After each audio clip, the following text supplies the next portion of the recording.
banana, buy your sweet banana. The strange voice kept shouting in the middle of the night. They could hear footsteps going up and down the stairs. They all froze on their beds, so scared and terrified to move any part of their bodies. Some even urinated in their bed.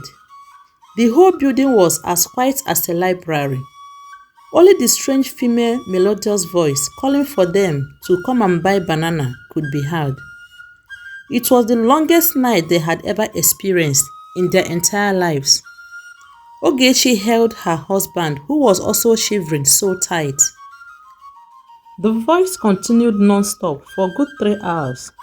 When they couldn't hear the voice, asking them to come buy banana again. Still, nobody was courageous enough to leave his or her bed. Not until early hours of the morning, when a family staying in the same compound started crying and calling on their mother to please wake up. Ogechi and her husband finally left their bed and rushed to their neighbor's flat. They saw Mrs. Ndoka lying lifeless on the bed, with her crying husband and children surrounding her, trying to wake her up.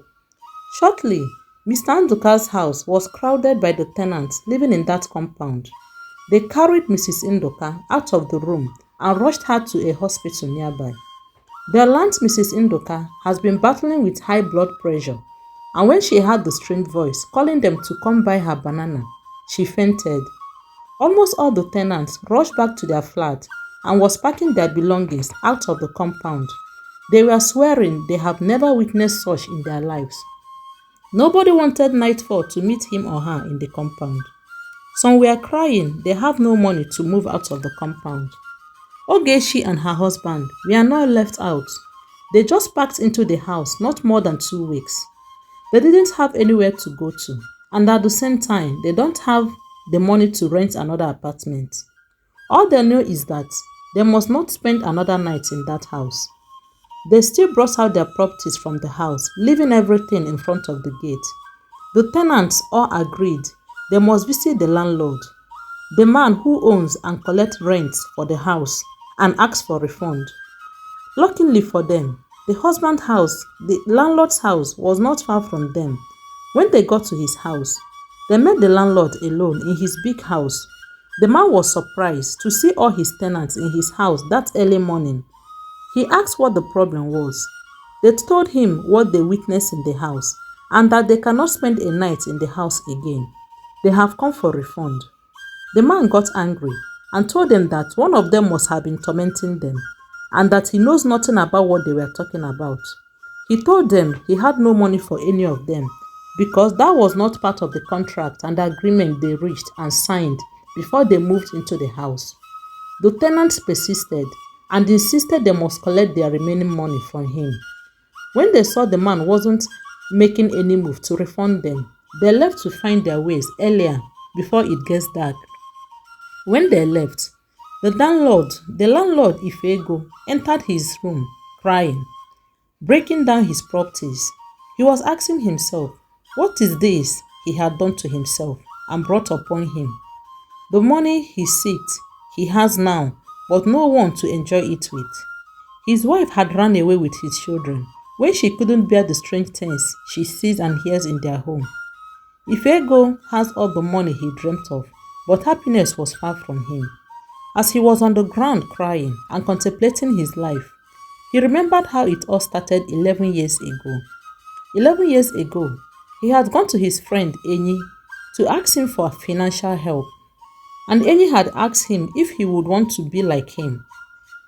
And he had answered yes, because who wouldn't want to be financially independent? He was so happy when Enyi assured him that his problems are things of the past.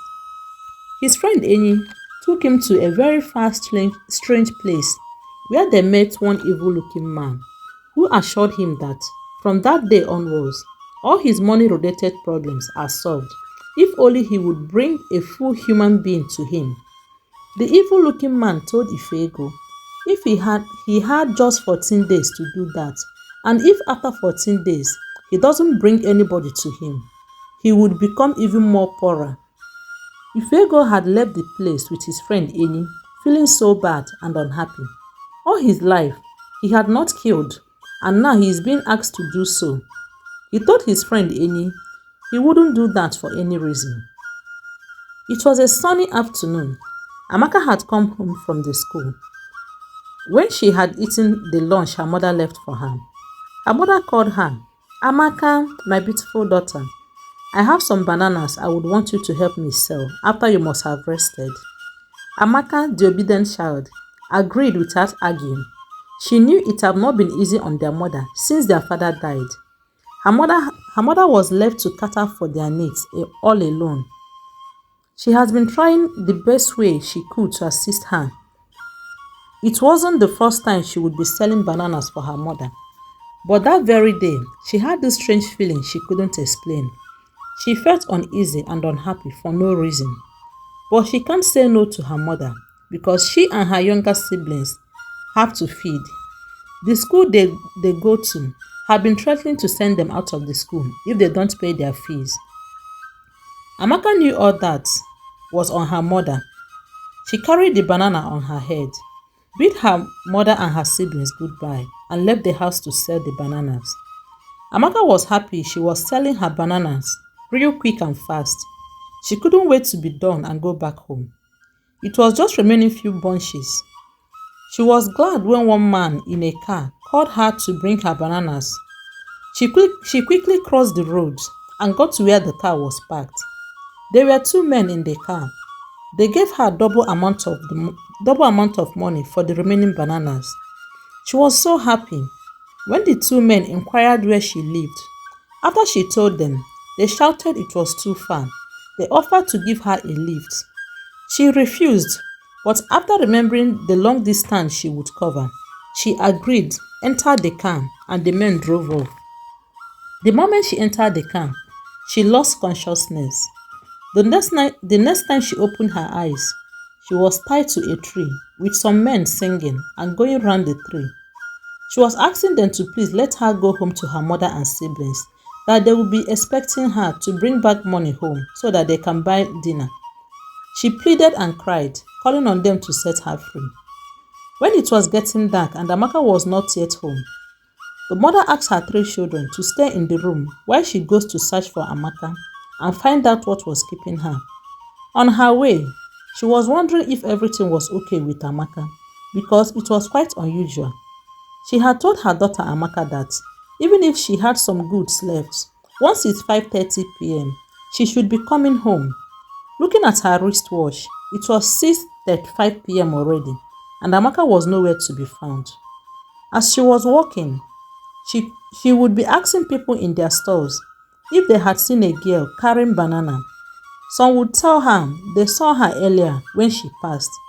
It was past 9 p.m. and still Amaka was nowhere to be found. She decided to go back home with hope she would meet her daughter at home. When she got back home, Amaka was not at home. It was at this point that she raised alarm that her daughter was missing. Some of her neighbors and friends gathered. Some went searching for Amaka that night, but Amaka was nowhere to be found.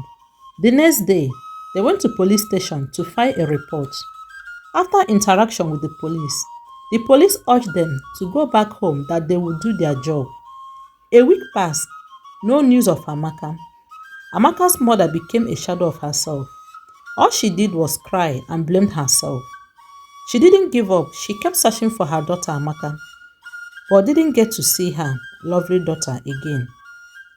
The landlord Ifego and his friend Eni had taken Amaka to the evil-looking man that night, whom after some rituals had killed Amaka, gave Ifego some money and asked him to buy a piece of land and bury Amaka in that same land, and that he must erect a building in that same land with Amaka below the foundation.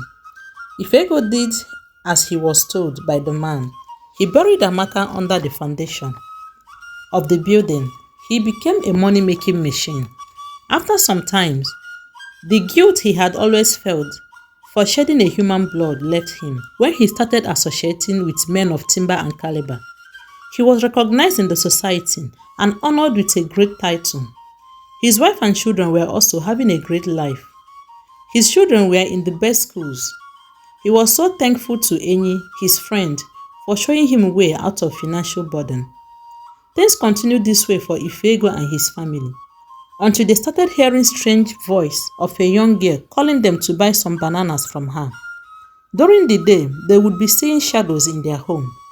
When it became too much to handle, he complained to his friend Eni, who asked him to go see the evil-looking man. When Ifego got to the man's shrine, after complaining to the man gave him some things to spread around his home. Ifego, when he got back, he did as he was instructed, but nothing changed. He went back to the man's shrine to complain, but he didn't meet the man. He was told that the man has died. Ifego was left to his fate. The strange voice asking them to buy bananas became frequent. It was at this point that his wife took their children and ran away. Ifego had tried running away too, but the strange voice followed him everywhere he went. That morning, when his tenants came to his house to complain, he was shocked but tried so hard to hide it. He couldn't believe the strange voice had also gone to ask his tenants to buy some bananas from her. When he entered his room after his tenants left, nothing in the world made sense to him anymore. He was looking at his mansion, the high expensive interior decorations. It didn't make any sense to him. He rushed to his room, grabbed his machete, broke his huge television, destroying everything he could see in his house. When he got tired, he slumped on the floor, crying, asking himself, what have he done to his life? He wished he could make amends, but he didn't know how to. When he remembered his tenant visited him, he knew for sure the story would be everywhere soon. He stood up, went to his room, took all the pills his eyes could see, and swallowed them. He died after some hours. The story spread like wildfire. People avoided his properties. Even his wife and children never went back to his properties.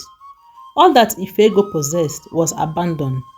People claimed that even after his death, the voice still remained in his house.